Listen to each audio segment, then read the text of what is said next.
श्रीराम समर्थ.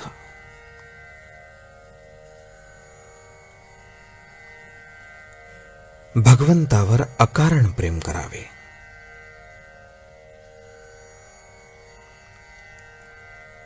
खरोखर जगात आणि लौकिकात आपण अडाणी राहिलो तर काही वाईट नाही. भगवंताच्या मार्गामध्ये त्याचा फायदाच होईल. आपण अडाणी झाल्याशिवाय म्हणजे आपली विद्या आणि मोठेपण विसरल्याशिवाय परमार्थ साधत नाही. मुलगा गावाला जाताना ज्याप्रमाणे आई त्याला फराळाचे देते, त्याप्रमाणे परमात्मा आपल्याला ज्या परिस्थितीत जन्माला घालतो त्या परिस्थितीत राहण्यासाठी लागणारे समाधानही तो आपल्याला देत असतो. ते घ्यायची आपली लायकी मात्र पाहिजे. जिथे असमाधान फार, तिथे दुष्ट शक्तींना काम करायला वाव मिळतो. याच्या उलट जिथे खरे समाधान आहे तिथे चांगल्या शक्ती मदत करतात. आपण नामाला चिकटून राहिलो तर बाहेरची वाईट परिस्थिती बाधणार नाही. देहाचा मनाशी संबंध आहे आणि मनाचा हृदयाशी संबंध आहे.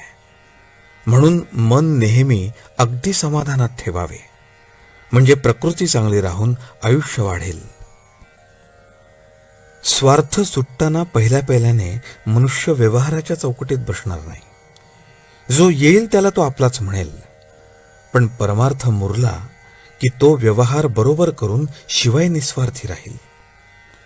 खरोखर परमार्थ एक शास्त्र आहे. त्यामध्ये सुसूत्रपणा आहे.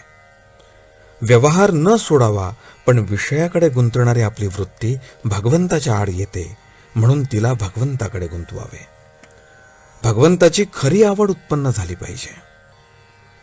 भगवंतावर अकारण प्रेम करणे याचे नाव परमार्थ. परमार्थाला डोके शांत पाहिजे. एका गृहस्थाला सगळीकडे रामाची मूर्ती दिसू लागली. झाले, त्याला वाटले की देव आपल्याला भेटला. पण हे काही खरे भगवंताचे दर्शन नव्हे. तो सर्व ठिकाणी आहे अशी भावना झाली पाहिजे. परमार्थाची काळजी करू नये. ती काळजीच प्रगतीच्या आड येते. वय वाढू लागले की आपले सर्व अवयव जसे प्रमाणात आपोआप वाढतात, तसेच परमार्थाला लागणाऱ्या गुणांचे आहे.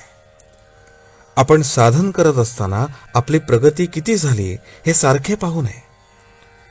समजा आपण आपल्या परसात एक झाड लावले आणि ते किती वाढले हे पाहण्यासाठी रोज त्याच्या मुळ्या उपटून आपण जर पाहू लागलो तर ते झाड वाढेल का? अगदी तसेच परमार्थाच्या प्रगतीचे आहे.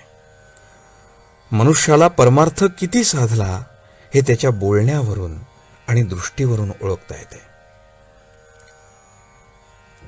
आजचे बोधवचन. परमार्थ हा लोकांना उपदेश करण्यासाठी नाही, तो निव्वळ स्वतः करताय. जानकी जीवन स्मरण. जय जय राम.